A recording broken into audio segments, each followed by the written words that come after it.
to give to our audience. Tama yun eh. So it's a business show. So bakit magkakaroon ng wellness and beauty?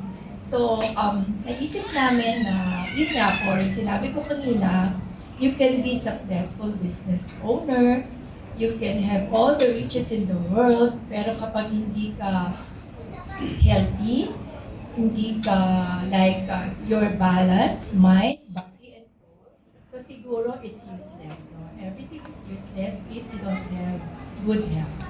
So we want to advocate beauty, not just physical beauty, but beauty inside and out. You can be beautiful by not merely physically, but your inside is beautiful also. And we also advocate balance, wellness, no? Wellness. So ngayon po kasi, we're into the era of anti-aging, age management, wellness. Kaya nga po, we want to showcase also yung mga latest, like yung mga stem cell, yung mga exosomes na kasi admitted, no, naghihirap tayo, kaya natin mamatay ng maaga. So, we want to invest on that. So,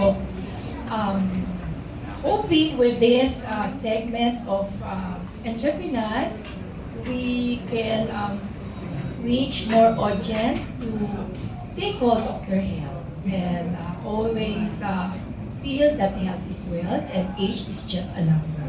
Okay, thank you.